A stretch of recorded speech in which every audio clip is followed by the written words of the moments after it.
কৃষ্ণনগরের বিজেপি প্রার্থীর সঙ্গে ফোনে কথা বললেন প্রধানমন্ত্রী নরেন্দ্র মোদী এবং সেই প্রসঙ্গে ব্রিটিশদের বিরুদ্ধে লড়াই কোন দিকে রাজা কৃষ্ণচন্দ্রের পরিবার সেই সমস্ত ইতিহাস তুলে ধরলেন অমৃতা রায় এবং যেখানে তিনি প্রধানমন্ত্রীকে বলেছেন নবাব সিরাজউদ্দৌলা অত্যাচারী ও দুর্নীতিগ্রস্ত ছিলেন, এক কাট্টা হয়ে তাকে যদি পরাস্ত না করা হতো তাহলে হিন্দু থাকতে পারতাম না আমরা, আমাদের পোশাক বদলে যেত, সনাতনী ধর্ম উঠে যেত।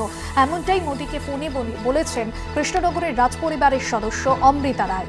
পাশাপাশি প্রধানমন্ত্রী যে মন্তব্য করেছেন, বিরোধীরা ভোট ব্যাংকের রাজনীতি করে, আপনার বদনামের চেষ্টা করা হবে, ফোনে অমৃতা রায়কে বলেছেন প্রধানমন্ত্রী। এর আগে বসিরহাট লোকসভা কেন্দ্রের প্রার্থী রেখা পাত্রকেও ফোন করেছিলেন প্রধানমন্ত্রী নরেন্দ্র মোদী এবং যেখানে তাকে শক্তি স্বরূপা বলেও অভিহিত করেছেন প্রধানমন্ত্রী, তাকে শক্তি যোগান দিয়েছেন এবং এই লোকসভা নির্বাচনে লড়বার জন্য।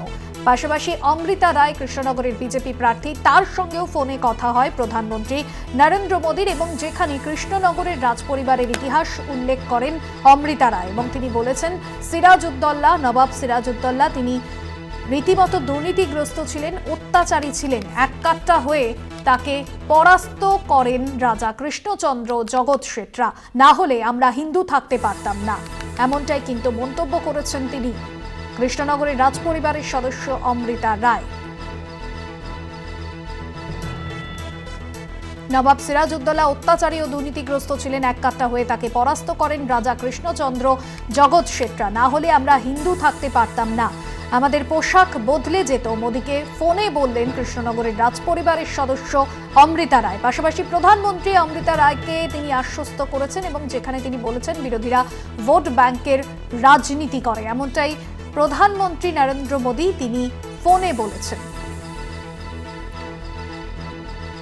এবং যেখানে তিনি বলেছেন নবাব সিরাজউদ্দৌলা অত্যাচারী ও দুর্নীতিগ্রস্ত ছিলেন, এক কাট্টা হয়ে তাকে পরাস্ত করেন রাজা কৃষ্ণচন্দ্র জগৎ শেট্রা, না হলে আমরা হিন্দু থাকতে পারতাম না, আমাদের পোশাক বদলে যেত।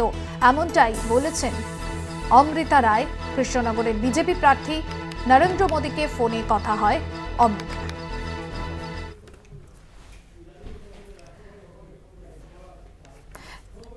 এই মুহূর্তে আমাদের সঙ্গে টেলিফোন লাইনে রয়েছেন তৃণমূল সাংসদ সৌগত রায়। সৌগত বাবু, আপনাকে স্বাগত জানাবো কলকাতা টিভিতে। অমৃতা রায় তিনি কথা বলেছেন প্রধানমন্ত্রী নরেন্দ্র মোদীর সঙ্গে এবং যেখানে তিনি বলেছেন নবাব সিরাজউদ্দৌলা অত্যাচারী দুর্নীতিগ্রস্ত ছিলেন, এক কাট্টা হয়ে তাকে পরাস্ত না করলে আমাদের বেশভূষা বদলে যেত।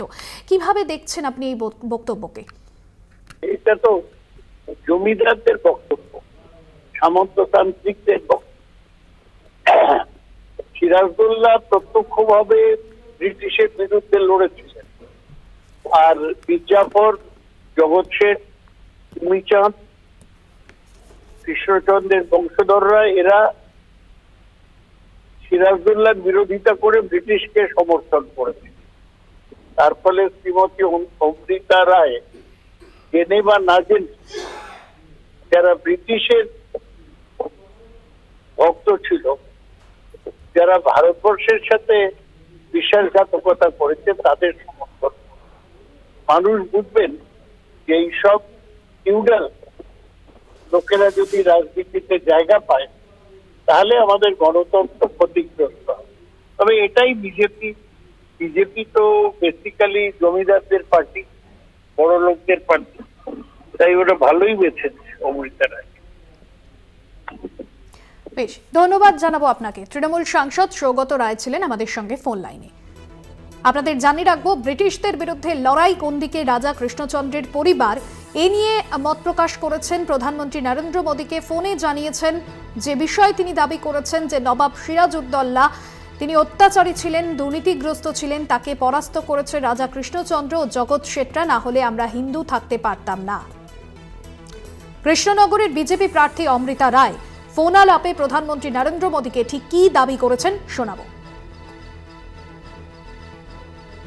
जो महाराजा कृष्णचंद्र का हम फैमिली है तो उसका भी ये लोग विरोध कर रहे हैं। क्या बोल रहे हैं कि वो ब्रिटिश के साथ साथ दिया था, फिर वो मैंने हम लोगों को गद्दार समझते हैं। क्यों किया वो नहीं बोल रहा है। इतना जमीन दान किया, इतना सब लोगों के लिए किया, भलाई के लिए किया, वो सब नहीं बोल रहे हैं। लेकिन क्या बोल रहे हैं, तो हम बोला कि क्यों किया ऐसा महाराजा कृष्णचंद्र, अगर नहीं करते तो हमारा सनातन धर्म तो पूरा खत्म हो जाता है कि नहीं? तो वो बात है, क्योंकि तब का वो जो नवाब थे सिराजुद्दौला, तो वो तो बहुत अत्याचारी भ्रष्टाचारी थे। तो उसीलिए उन्होंने तो अकेला नहीं किया, बहुत सारे राजाओं के मिलन हुआ, उसके बाद सभी ने किया। जगत सेठ भी थे और राजाओं थे, तो उसी सभी के मेहनत से ये काम सफल हुआ। तो अगर नहीं होता, आज हम हिंदू नहीं रह पाते, हमारा भाषा दूसरा होता, हमारा वेशभूषा एकदम अलग होता और सभी अलग हो जाते। हम तो दूसरों के अधीन रहते ना, यही बात। बचपन में हमारे यहाँ हम लोगों को जो पढ़ाया जाता था, उसमें कृष्णचंद्र राय की समाज सुधार का काम, बंगाल के विकास का काम, बंगाल के विकास के मॉडल, ये सब सुनने को मिलता था बचपन में। अब देखिए, ये वोट बैंक की राजनीति करने वाले लोग हैं, तो बहुत ही अनाप शनाप आरोप लगाएंगे और 300 साल पहले की घटना निकालेंगे, 200 साल पहले की घटना निकालेंगे और बदनाम करने का प्रयास करेंगे। वे खुद अपने जो वर्तमान पाप है उसको छिपाने के लिए वो ऐसी चीजें ढूंढते रहते हैं। लेकिन जब भगवान राम की बात आती है, तो वो कहते हैं कि सबूत कहाँ है, इतनी पुरानी बात क्यों निकालते हो। लेकिन जब कृष्णचंद्र राय की बात आती है तो वो तुरंत निकालते हैं। तो इस प्रकार से उनके दोगलापन होता है और आपको इसका बिल्कुल मन में प्रेशर नहीं लेना चाहिए।